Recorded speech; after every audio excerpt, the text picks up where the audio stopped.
বাইদেউ ক'ৰ পৰা আহিছে? গোলাঘাটৰ পৰা। হয়, ৰাতি বিহু আগতে চাইছে নাই? এবাৰ চাবলৈকে বুলি ৰাতি বিহু চাবলৈকে বুলি আপুনি ইয়াত আহি অনুভৱ কেনেকুৱা ৰাতি বিহু? নাচো নাচো লাগিছে, বিয়াতে ভাল লাগিছে ন? হয় হয় হয়, বিৰাট ভাল লাগিছে। মানে আমাৰ যে সংস্কৃতিটো এনেকুৱা ধৰণে বজাই ৰাখিছে, এতিয়াও জেনেৰেশ্যনটোৱে বিৰাট ধুনীয়া কৰিছে। এইফালে জুনুকাইৰ লগত গৈ আছোঁ, একদম নাচনি নাচনি দেখিছা। এইফালে বগী আহিলে, ভাল লাগিছে। এইফালে ভণ্টি ধুনীয়া ধুনীয়া ডেকালৰ দেখিল নাই? পুৰা নাচি আছে ন? হয় হয় হয়, ঠিক আছে। আৰু এইফালে গৈ আছোঁ, আৰু ইয়াৰ পৰিৱেশ আপোনালোকে দেখি আছে।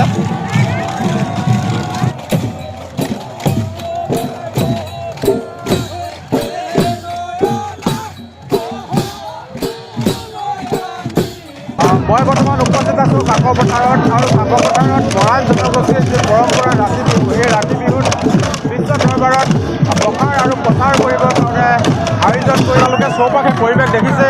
ইয়াতে বিভিন্ন প্ৰান্তৰ পৰা ডেকাসকলে গাভৰুসকলক নচাবৰ কাৰণে আহিছে, আৰু এইবোৰ পাছফালে দেখিছে খুব ধুনীয়াকৈ নাচনীসকলে নাচি থকাৰ পৰিৱেশ।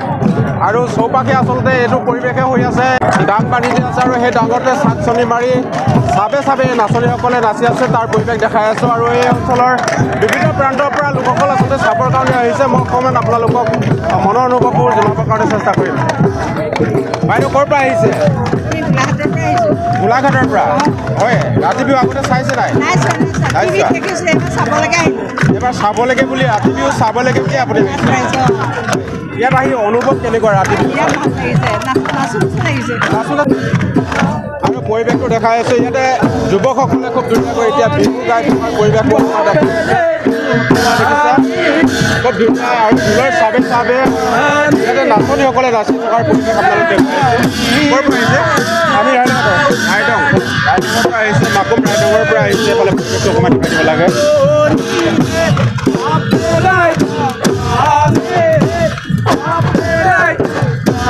আৰু আছে চৌপাশে যদি চাই, ইয়াতে যুৱকসকল দেখিছে আপোনালোকে, যুৱকসকলে চাট চনি মাৰি ৰৈ আছে। আৰু এইফালে আপোনালোকে খোলা দেখি আছে। এইফালে ঠিক আছে, লগ পাই ভাল লাগিলে, ঠিক আছে।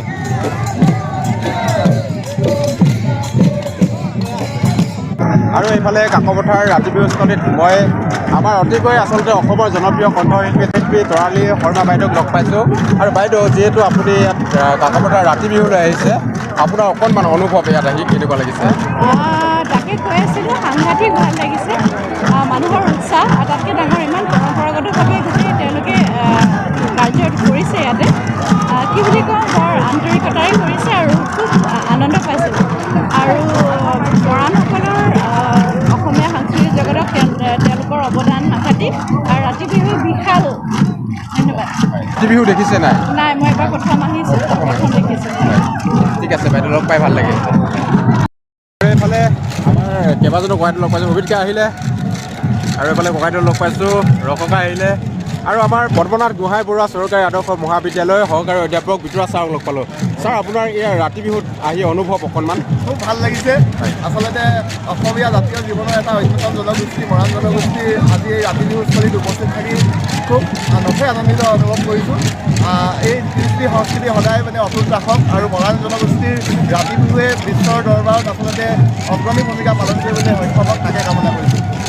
এইফালে বন্ধু, কেনেকুৱা লাগিছে? খুব ভাল লগা এটা পৰিৱেশ। আচলতে সদায় আমি এই দিনটোৰ কাৰণে অপেক্ষা কৰি ৰাখোঁ। এটা বছৰ আমি অপেক্ষা কৰি থাকোঁ এই দিনটো বুলি, আৰু যেতিয়া আমি পাওঁ হেঁপাহ পলুৱাই আমি উদযাপন কৰোঁ ৰাতি বিহু।